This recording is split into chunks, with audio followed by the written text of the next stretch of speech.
ఈరోజు post card చాలా అద్భుతమైన పోస్ట్ కార్డ్. అంటే చిన్న మాటలో ఒక గొప్ప జీవిత సత్యాన్ని మనకు పరిచయం చేస్తుంది. అది ఎప్పుడో అర్ధరాత్రి నాకు అనిపించి నేను తయారు చేసిన పోస్టర్. సో మీరు కూడా దానివైపు ఒకసారి చూడండి, ఎంత బాగుంది అసలు. సో ఈ పోస్టర్ సారాంశం ఏంటి అంటే, ఒక పిట్ట ఒక కొమ్మ మీద కూర్చొని ఉంది, ఒక పక్షి. సో దాని మీద ఏం రాస్తుంది అంటే, పక్షి a bird sits on a branch but always trust it's wings అని.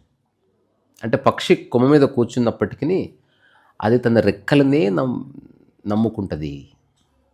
అట్లా అట్లా ఒక జ్ఞాని తాను ఎక్కడ ఏ కొమ్మ మీద కూర్చునున్నా తన శక్తినే తాను నమ్ముకుంటాడు. తన యొక్క ఎరుక తనకు ఉపయోగపడుతుంది. సమయాన్ని వృధా చేయకుండా తనను తాను పాలిష్ చేసుకుంటాడు. సో డిపెండెన్సీ అన్నది ఎట్టి పరిస్థితుల్లోనూ మంచిది కాదు. ఇప్పుడు ఆ పక్షి కనుక కొమ్మ మీద బాగుంది అని రెక్కలు వాడడం మానేసింది అనుకో, హైపోథెటికల్లీ హఠాత్తు కొమ్మిరిగిపోతే సో పక్షి కింద పడి చనిపోయే ప్రమాదం ఉంది. కొన్నిసార్లు ఒక పెద్ద పుస్తకంలో రాయలేని విషయం కూడా ఒక్కోసారి ఒక్కొక్క స్టేట్మెంట్లో కన్వే అవుతుంది. అట్లాంటి స్టేట్మెంట్ అది. A bird sits on a branch but it never trust the branch, it trust always it's wings. బాగుంది కదా.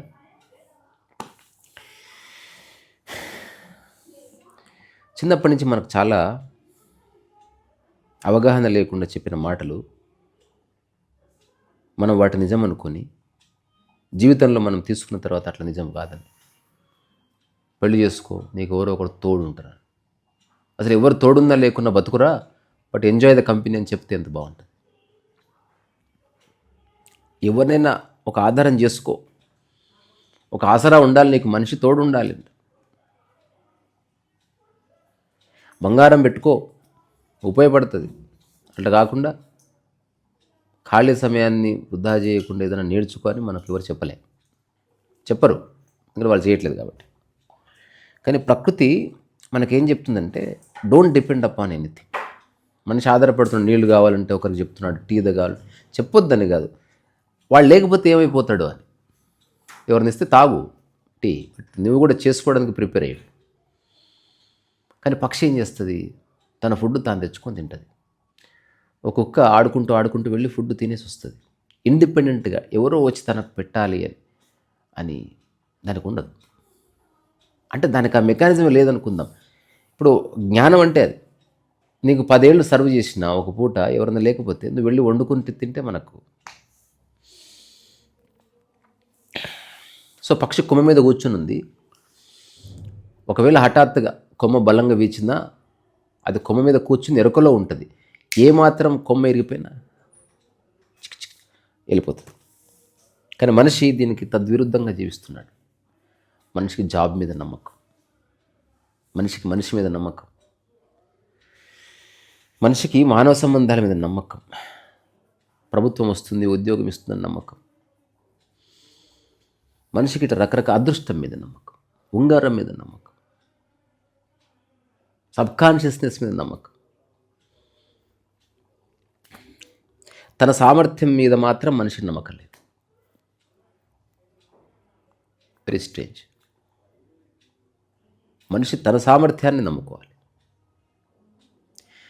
అలాగని పీక్ కట్టలు కట్టమని ఏం చెప్పట్లే, ఎవడు చేయలేడు. కానీ don't waste time in gossiping.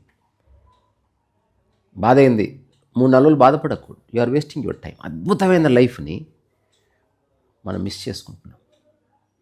Put your energy into learning. ఇది ఏ సలహా కాదు, నేను చేస్తున్నాను.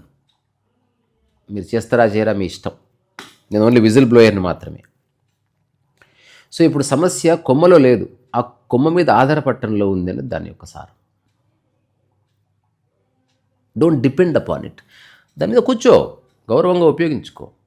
కానీ అది లేకపోతే నేను ఎట్లా, అది లేకపోతే నేనేమైపోతాను, అక్కడుంది ప్రాబ్లం.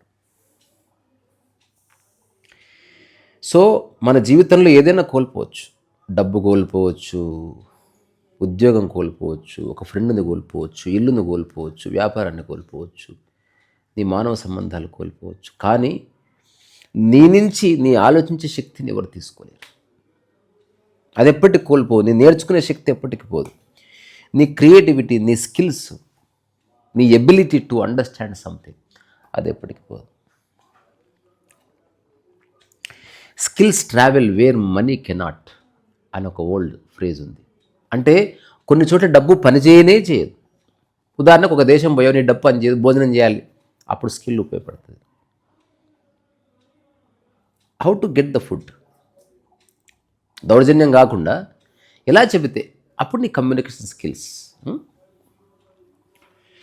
సో పక్క వాళ్ళ గురించి ఆలోచించడం మానేస్తే అప్పుడు నీ రెక్కలు నీకు దొరుకుతాయి. Don't think too much about others. నీకు కావాల్సింది, వాళ్ళకి కావాల్సింది చేయి, అన్నం వండి పెట్టు, కానీ లెక్చర్స్ దంచకు నువ్వేదో పర్ఫెక్ట్ అయినట్టు. సో నేను నా లైఫ్లో చూశాను, మంచి సంబంధం అని ఒక అమ్మాయిని ఇస్తారు, ఆమె జస్ట్ అన్నం వండి పెట్టి తినడం, 2 పిల్లలు అవుతారు, హఠాత్తుగా పడిపోతాడు. ఇప్పుడు అమ్మాయికి ఎంత కష్టం. ఇప్పుడు మా అమ్మ ఇలాంటి సందర్భాన్ని ఫేస్ చేసింది. ఆమె ఎంత డైనమిక్గా జీవించింది నాకు తెలుసు. చిన్న పిల్లలు, భర్త లేడు, సమాజం యొక్క ఒత్తిడి ఉంటుంది, కుటుంబ అవసరాలు ఉంటాయి, ఎవరు రూపాయి ఇవ్వరు. తన ఉద్యోగం తాను సంపాదించుకొని ఇంట్లో స్కూల్ పెట్టి మాకు రకరకాల పనులు చెప్పి మమ్మల్ని కూడా డైనమిక్గా మార్చి ఆమె ఆధారపడలే ఎవరి మీద. అందుకే మా అమ్మ కథ రాయాలనుకున్నది. ఆమెకు కథ ఉంది కాబట్టి రాద్దాం అనుకుంటున్నాను. చాలామంది కథలు ఉండవు. ఆమె చేసింది తన జీవితంలో ఒక 15-20 ఇయర్స్ ఎవరిని నమ్ముకోలేదు, తాను నమ్ముకున్నది. చిన్న చిన్న చాప్టర్స్గా రాస్తాం మా అమ్మ స్టోరీ. అందుకని ₹1,00,00,000 సంపాదించే భర్త ఉన్నా నువ్వు 500 సంపాదించని తెలుసుకో. నీకు అందరూ వండి పెడుతున్నారు, అయినా నువ్వు వంట నేర్చుకొని ఉండు.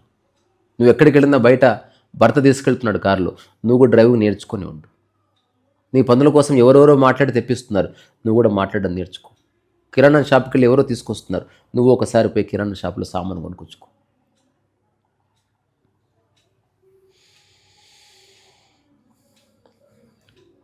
ఒక చెట్టు ఆకులన్నీ రాలిపోతాయి, మళ్ళీ 6 నెలల తర్వాత ఆకులు వస్తాయి. దీనికి ఒక అనాలజీ ఏం చెప్తారు చైనీస్లో అంటే, చెట్టు ఆకులను నమ్ముకొని బతకట్లే, వేర్లను నమ్ముకొని బతుకుతుంది అని చెప్తారు. సో తన వేర్లు కోల్పోయి పోతే ఆకులే లేవు ఇంకా, కానీ వేర్లు స్ట్రాంగ్గా ఉండి సజీవంగా ఉండి ఆకులు పోయినా పర్వాలేదు. అట్లా నీ సామర్థ్యం నీకుంటే కొన్నిసార్లు మనుషులు ఉండొచ్చు, ఉండకపోవచ్చు, ఈ ఊర్లో ఉండొచ్చు, ఆ ఊర్లో ఉండొచ్చు, నీకు ఏం జరిగినా నీ సామర్థ్యం నేను కాపాడుతుంది. అందుకే ఏదో ఒక పనితనం రావాలి. చిన్నప్పటి నుంచే స్కూల్ నుంచి రాగానే మొబైల్ రిపేరింగ్ నేర్పించండి పిల్లలకి. పిల్లలు కదా ముద్దు చేయకండి, వాళ్ళు మనకంటే చాలా ఉన్నత స్థితిలో ఉన్నారు. మనం పిచ్చోళ్ళలాగా పిల్లలు ముద్దు చేసి లాలించి బబ్లీ అని పిలిచి చెడగొడుతున్నాం. వాళ్ళతో జీవిత సారాంశాన్ని ఇప్పుడే మాట్లాడండి. నేను అట్లా ప్రయోగం చేశాను కాబట్టి చెప్తున్నాను. సో ప్రతి ఒక్కరిలో ఒక పొటెన్షియల్ ఉంటుంది. పొటెన్షియల్ అంటే నీలో అనంతమైన శక్తి ఉంది, నువ్వు ఎప్పుడు దాన్ని బయటకు తీయలే. నువ్వు ఇంకా ఉపయోగించని నీ ప్రతిభను నువ్వు ఎప్పుడు చూడలే. You may be a good dancer, you may be a good cook. ఇలాంటి సందర్భంలో అయినా నువ్వు సర్దుకుపోగలిగే ఒక శక్తి ఉంటుంది. ఇంతకాలం ఓన్లీ పోరాడుతూ వచ్చావు. సో నీ జీవితంలో ఉన్న శక్తిని బయటికి తీయాలి. ఇది సలహా కాదు, మళ్ళీ ఎందుకు, నేను మాట సూచన మాత్రమే, ఎవరిష్టం వాళ్ళది. ఎవరన్నా జీవితాన్ని వేస్ట్ చేసుకుంటారంటే చేసుకోండి.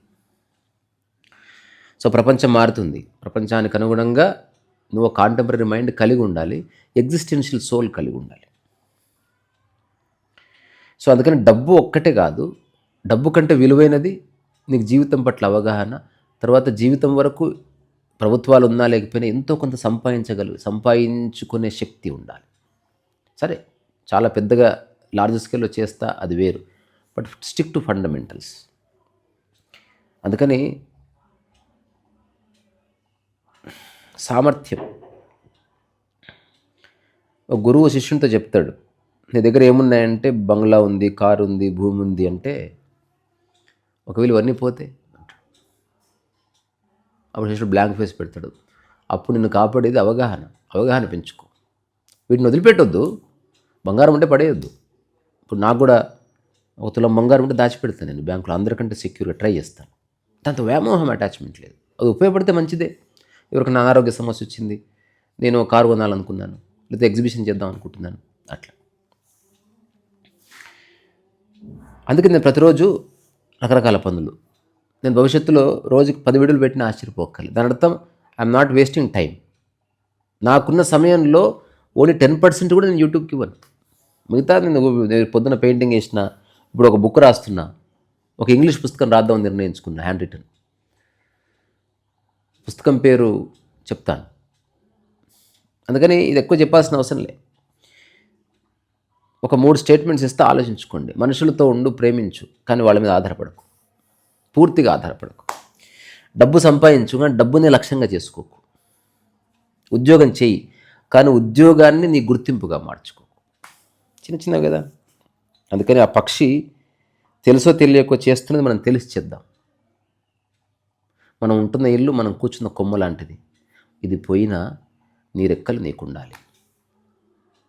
ఒక భర్త మీద ఆధారపడి బతుకుతున్నావు, ఆ భర్త కొమ్మ. ఇప్పుడు హఠాత్తుగా భర్తకి ఏమైనా జరిగితే బీ ప్రిపేర్డ్. అలాగే నీకేమైనా జరిగితే హీ షుడ్ బీ ప్రిపేర్డ్. అలాగే ఇద్దరికి ఏమైనా జరిగితే పిల్లలు షుడ్ బీ ప్రిపేర్డ్. అందుకని చాలా ఇంపార్టెంట్ ఇది. ఈరోజు పొద్దున వేసిన కాంట్రాస్ట్ ఆర్ట్లో ఈరోజు యాక్రిలిక్ పెయింటింగ్ పెడతా, యూ హ్యావ్ టు సీ. దాన్ని ఫ్రేమ్ చేసి పెట్టిన ఎట్లా అసలు లుక్ మారిపోయింది. ఇది పొద్దున వేసింది ఫ్రేమ్లో, నైట్ వీడియో చూడండి, చూసి మీరు ఆశ్చర్యపోతారు. అదే ఇది. ఎవరికైనా కావలిస్తే చెప్పండి.